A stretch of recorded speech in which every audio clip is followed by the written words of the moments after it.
स्वागतम वेलकम। कसरी मापन गर्ने रुखको उचाइ? How to measure the height of a tree?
Stand far enough from the tree so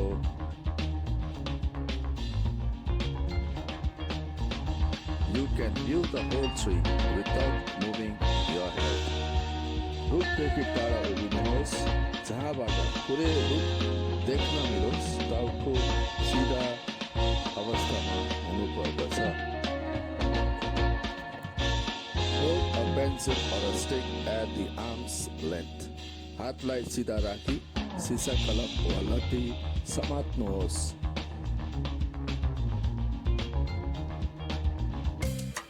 Close one eye and adjust the pencil up or down so that you can sight the very top of the tree at the top of the pencil. एउटा आँखा बन्द गर्ने र हात सिधा राखी अर्को आँखाको सहयोगले सिसा कलमलाई समायोजन गरी सिसा कलमको टुप्पासँग रुखको टुप्पा मिलाउनुहोस्।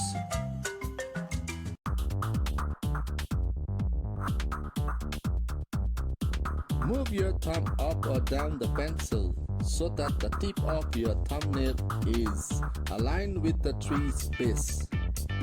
हातको बुढी औँला तल वा माथि सिसा कलममा सारी बुढी औँलाको नङ र रुखको फेद एउटै रेखामा मिलाउने। Rotate your arm so that the pencil is horizontally parallel to the ground. Make a scout pen stand at the point marked. सिधा हातको नाडीलाई तेर्सो पार्ने चित्रमा देखाए जस्तै र सिसा कलमको टुप्पा जहाँ देखाउँछ त्यो स्थानमा वा ठाउँमा स्काउट साथीलाई उभ्याउने। Measure the distance from your friend's standing place to the tree. Scout साथी उभिएको ठाउँबाट रुखसम्मको दूरी मापन गर्ने। Note: the distance measurement between the scout friend and the tree is the height of the tree.